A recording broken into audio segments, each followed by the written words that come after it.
Boa tarde, gente. A gente está aqui para falar, né, na nossa live sobre a questão do exercício e a prática dele em jejum. Mas antes da gente começar a live sobre esse tema específico, nós queríamos falar do nosso curso de pós-graduação. Então, meu nome é Bianca, eu sou professora e agora coordenadora do curso de pós-graduação em Nutrição Esportiva e Body Design. E a professora Fernanda, que também é coordenadora desse mesmo curso. Então, a gente está aqui para convidar vocês podem entrar no site da FMU, que é www.posfmu.com.br, procurar o nosso curso, e aí vocês vão ver todos os módulos que tem, as novidades, as atualidades, e aí vocês conseguem se informar melhor. Antes da gente... Se inscrevam, porque é totalmente diferente. Antes da gente começar a live, só para lembrar vocês que quem compartilhar a live agora, enquanto ela está acontecendo, vai concorrer ao sorteio do livro de nutrição esportiva. Então, compartilhem, que no final da live a gente vai pegar os nomes e vai fazer o sorteio para vocês terem acesso a esse material, que é super interessante, super atual. Vale a pena também ter aí o livro com vocês, certo? Bom, então vamos lá, né? Nós vamos direto ao assunto, que o nosso tema em pauta, então, que a gente, né, já fez a divulgação previamente, é a questão se pode ou não praticar exercício em jejum. Esse tema, ele veio aumentando muito a popularidade justamente por conta, né, das práticas das dietas da moda, do jejum intermitente. Então, surge essa dúvida. Tudo bem, então eu vou fazer um período de jejum. Será que eu posso treinar em jejum? E também para aquelas pessoas que treinam muito cedo, então as pessoas que vão fazer atividade física aeróbica ou de força logo 5, 6 horas da manhã, e que aí elas, né, ficam com uma dificuldade então nessa alimentação pré-treino, pré-exercício.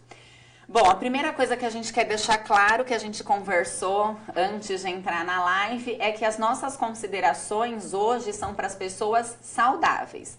Então, quando a gente pensa... Né? Isenta diabetes, isenta hipotiroidismo, doenças cardiovasculares, nós estamos falando de pessoas saudáveis e que têm uma boa alimentação. Sem fazendo as restrições de dieta, tudo bem, mas que não esteja em defasagem com nenhum nutriente.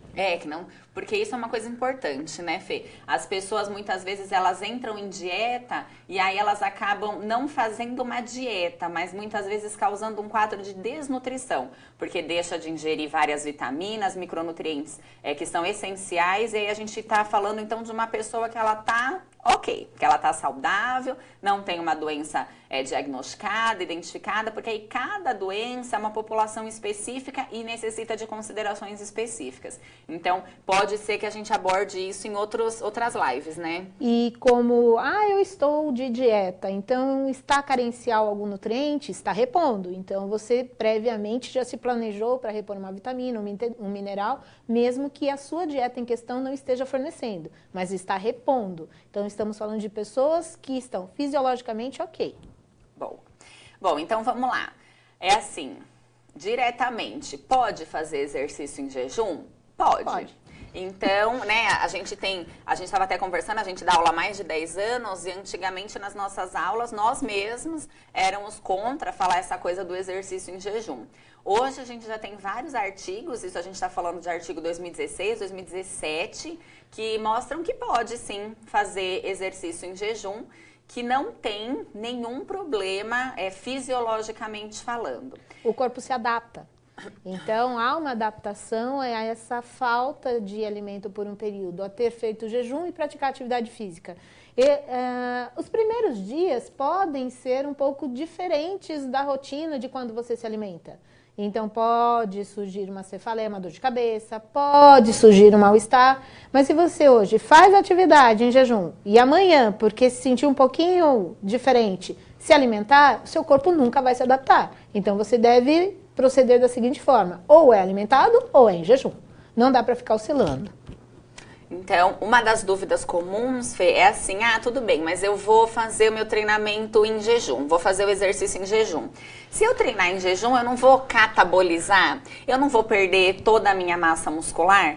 Então, durante o exercício, se a gente não tem essa alimentação prévia, a gente vai ter a utilização de outros substratos energéticos. Passamos a usar carboidrato, já foi, porque já fizemos um período de jejum, o glicogênio já foi utilizado. Vamos utilizar aminoácidos que estão na circulação se a minha dieta for maior em proteína. E passamos a usar tecido adiposo. E aí entramos no que a gente fala da utilização de corpos cetônicos. Os corpos cetônicos vão gerar energia, não tão igual a uma glicose, mas o nosso corpo se adapta e podemos suportar a atividade física. Foram feitos vários testes com 24 horas de jejum, 72 horas de jejum e após esforço físico de 1 hora. Não vai te trazer malefício. E ainda mais quando estamos pensando numa pessoa saudável que está pensando em perder peso. Exato. Então, assim, uma coisa importante da gente lembrar é que as recomendações que tem nesses estudos todos são de que o indivíduo ele pode fazer o exercício em jejum, mesmo que ele esteja em uma dieta de jejum intermitente, por exemplo, que a gente está pensando aí num período mínimo de jejum de 12 horas, pode chegar a 20 horas de jejum, ele pode treinar em jejum. O que os estudos recomendam só é que o jejum seja interrompido pós-exercício. Então, aí a gente consegue repor os substratos que foram utilizados durante o treinamento e não há indicativo de perda de massa muscular. Uma coisa que a Fê falou que é importante é que essas estratégias do exercício em jejum, elas têm artigo científico relacionando com emagrecimento. E planejamento. Então também não é começar amanhã, já vou começar, sem se planejar, sem ter uma orientação adequada de como proceder, tanto a dieta quanto a atividade física. Porque essa questão justamente é a relação de você falar assim, então eu vou fazer o treinamento em jejum e aí eu quero hipertrofiar. Essa relação entre treinar e jejum e hipertrofia, a gente não tem estudo científico que comprove isso. E fisiologicamente, bioquimicamente, não tem suporte, né? Não dá. Como diria lá na antiguidade, como diria minha mãe, não tem substância para tanto. Tá? Então, vai faltar, a carência falta. Você se alimentar logo depois... vai te repor principalmente as vitaminas que foram desgastadas na rota metabólica. Então também não é assim, eu vou repor apenas só carbo, só proteína. Não, é alimentar-se. Então, alimentação completa, carboidrato, proteína, vitamina, mineral, tudo que precisa para deixar o organismo funcionando bem. Dessa forma, fisiologicamente, a gente não tem problema da prática do exercício em jejum. O que os autores também trazem de mais atual é que a gente sempre fala em considerar, tanto na dieta quanto na prescrição do exercício, a individualidade biológica. E hoje fala-se muito em considerar a individualidade psicológica. Então, por exemplo, nós estamos falando aqui que não tem problema de fazer exercício em jejum. E fisiologicamente, também não. Bioquimicamente não tem. Mas, de repente, eu falo para Fernanda, você vai ter que fazer exercício em jejum. E para Fernanda, é o inferno na terra ficar sem comer alguma coisa. Nós temos casos, até acompanho alunos que às vezes fazem esse processo de atividade física em jejum, que eles relatam que eles se sentem mal, eles se sentem tristes. Então, psicologicamente não está adequado a esse processo. Então, assim, não adianta, como a Fê falou, a tendência fisiológica é adaptativa, mas pode ser que o psicológico da pessoa não se adapte. Então, se de repente você tiver com o seu paciente, com o seu aluno, propondo um exercício em jejum, você tem que investigar bem se psicologicamente isso para ele vai ser saudável. Porque senão, ao invés de se tornar benéfico, pode ser prejudicial. Porque a gente sabe que o emocional e o psicológico influenciam em tudo. Agora, uma questão importante. Hidratar-se. A gente fala, né, vai fazer jejum e durante esse jejum não pode comer nada? Não. Mas e como que fica a ingestão de líquido? Você vai treinar sem tomar nada? Pelo menos nenhuma água? Então, não, eu vou pra academia, eu vou treinar, eu vou tomar água. Água quer dizer água, não é chá. Então, a gente também tem todo aquele modismo da água com gengibre ou chá de gengibre, canela, cavalinha. Esses recursos você pode usar num treinamento sem estar de jejum. Por exemplo, canela, tudo bem, é termogênica, só que ela é hipoglicemiante. Você já está de jejum, não vai dar certo. Você vai provocar uma hipoglicemia, você vai provocar uma dor de cabeça, você vai provocar passar mal. Gengibre, ele aumenta a produção de ácido gástrico. E aí, o que vai acontecer aumentando a produção de ácido gástrico em jejum? Dor de estômago. Então, tem algumas coisas que também não combinam. Vai hidratar? É água. Se a pessoa tiver gastrite, então, não vai ficar uma beleza. Com gengibre piorou. Delícia. Né? Então, assim, é importantíssimo essa hidratação, mas aí então fica a dica do que a Fê tá falando, né? A gente sabe que tem algumas estratégias que as pessoas estão acostumadas, são as águas aromatizadas, né? Ou mesmo as infusões, os chás, que são comuns. Chá verde, cavalinha, como eu já falei, hibisco, sem jejum. Fê, eu vou aproveitar e vou fazer uma pergunta aqui, que é uma dúvida que muita gente me pergunta. Pode fazer uso do limão em jejum, água com limão? Então, tem toda uma pesquisa que ela melhora, alcaliniza o sangue, né? Assim, quando de limão? Porque também o pessoal exagera, vai colocar lá, vai fazer aquela... Tem uma rotina que começa com 1 e vai até 15, de 15 volta para 1. Isso é simpatia, isso é outra coisa, tá? Agora, a água com limão, ela ajuda. Precisa ser água morna? Não. Tá? Não só tem água, água e limão. Água, limão. E se não tiver o limão, tudo bem. Tá? Mas o critério do limão, ele ajuda sim. Só não adianta encher de açúcar. Nem para fazer uma limonada, né? Não vai aí não adianta estar em jejum e encher de glicose no sangue, dar pico de insulina e lascou E tudo. falam também da água com gás com limão. Por quê? Aquele gás dá uma certa saciedade, mas não é para todos que isso vai ser legal. Porque aí você vai começar a trazer um desconforto gástrico durante o exercício, não é legal. Tá? Então, assim, o que a gente tem hoje de consenso na literatura, e aí, é claro, a gente sempre deixa aberto, a gente vai deixar o e-mail para quem quiser esses artigos, isso não é a nossa opinião, isso é o que tem de estudo científico comprovando, é de que sim, de que pode se realizar o exercício, né, o treinamento em jejum. Agora, é para qualquer pessoa? Não, não é para qualquer pessoa, não é para qualquer... indivíduo, você só seguir. Falar, eu vou fazer de hoje para amanhã. Sempre com aconselhamento de profissional direcionado da área.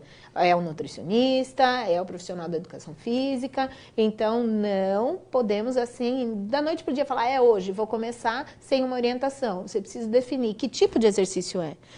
Qual vai ser o gasto energético desse exercício?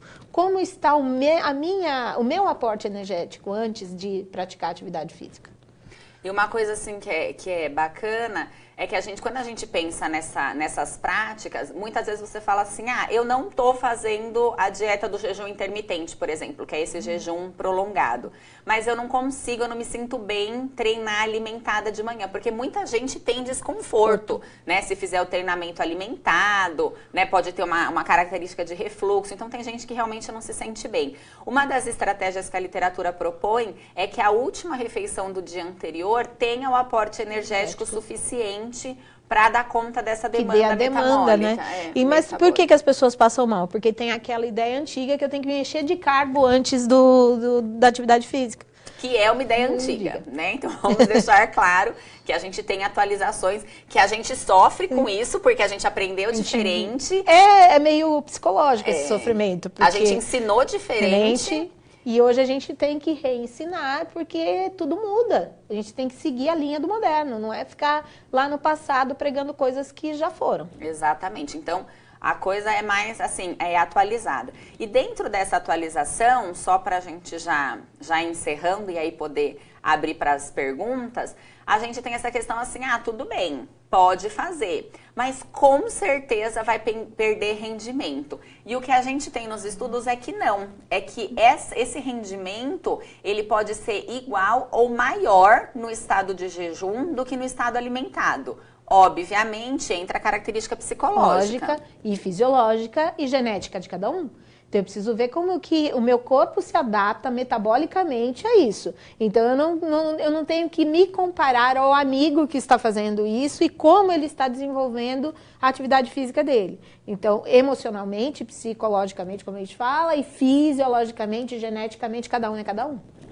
Então, a tendência é do rendimento não diminuir, né? Isso não é uma regra. Falar, tudo bem, vai fazer exercício sem se alimentar, a intensidade vai ter que ser menor, o volume vai ter que ser menor, não necessariamente. Então, pode ser que sim, pode ser que não. Mas isso não é uma regra como algumas pessoas dizem, né? Então, com certeza vai render menos.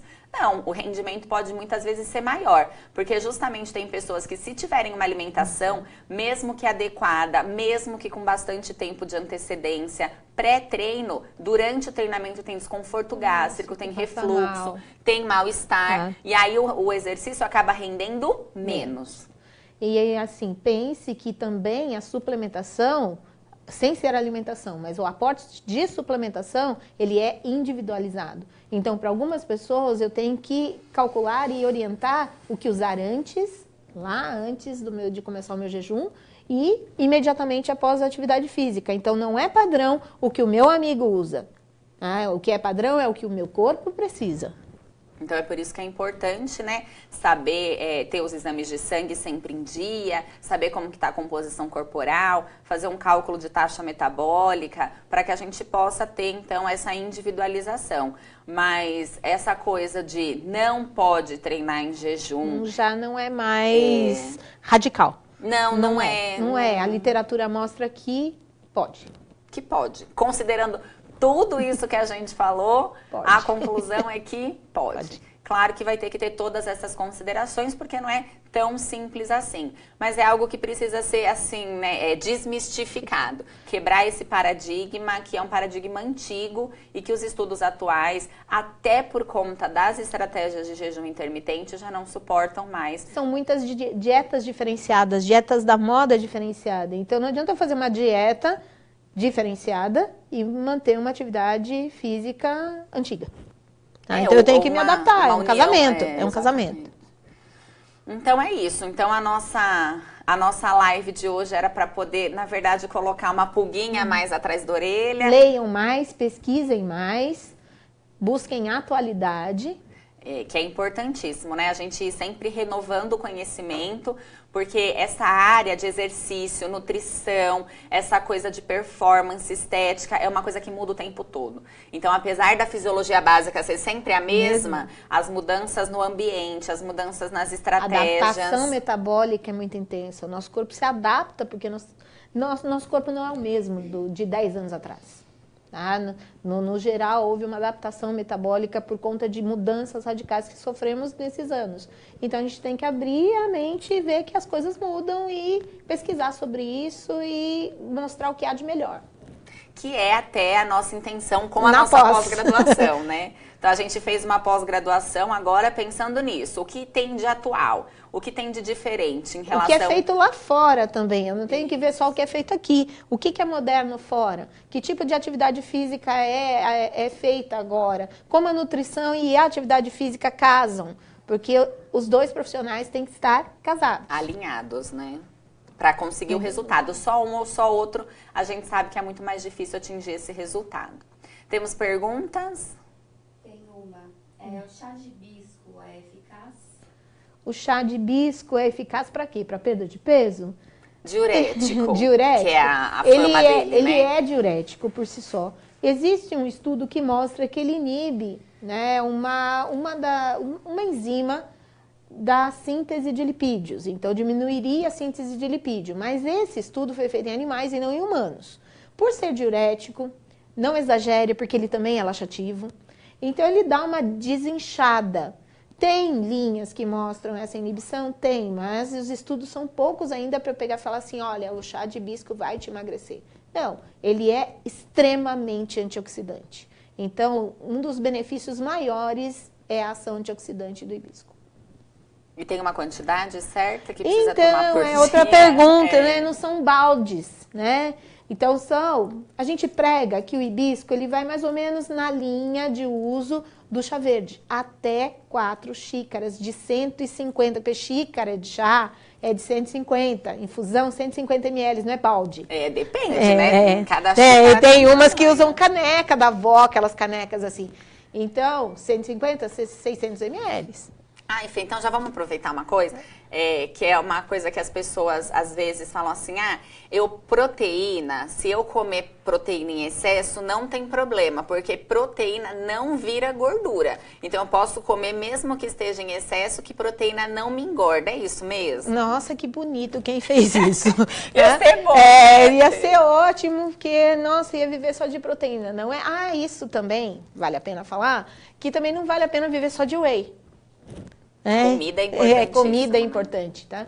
E assim, não, eu não como aqui, eu tô substituindo por um shake proteico, não sei o que, proteína em excesso vira lipídio, sim. A partir do momento que eu tiro o grupo amino do aminoácido, ele é uma cadeia carbônica que metabolicamente vai virar uma coisa bem legal chamada triglicérides, que vai ficar no seu tecido adiposo. Então, isso é importante, porque isso é uma coisa que a gente ouve muito falar, né? As pessoas falam, tudo bem, mas é que é proteína, então proteína pode. Não, a proteína também tem que estar calculada, planejada para as necessidades.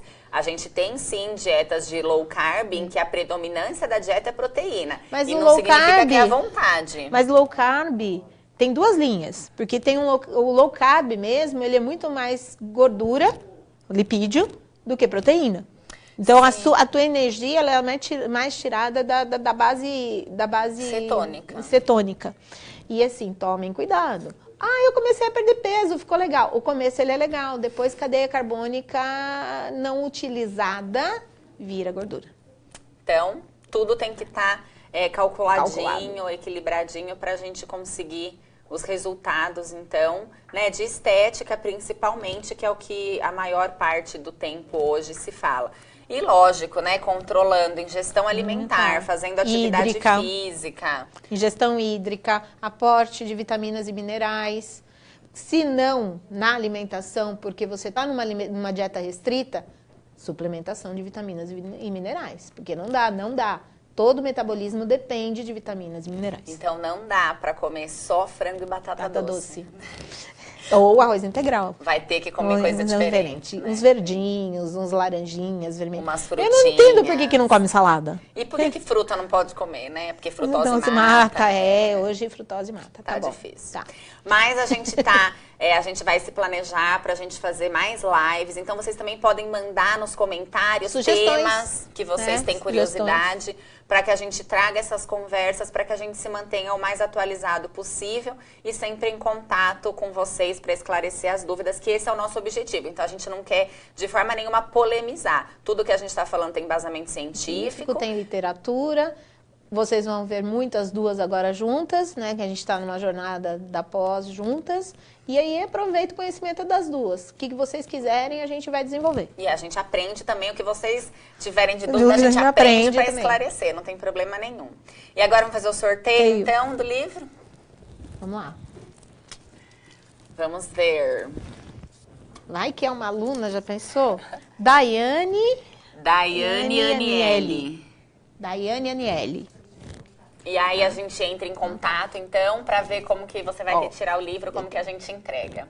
Certo? Então agradecemos a todos que acompanharam aí a live. Fiquem ligados que logo a gente volta. Tem mais novidades. E aí, se vocês quiserem os artigos, as referências bibliográficas, vocês podem mandar e-mail para mim, que é Bianca Ramallo, com 2 L's, RAMALLO, @gmail.com.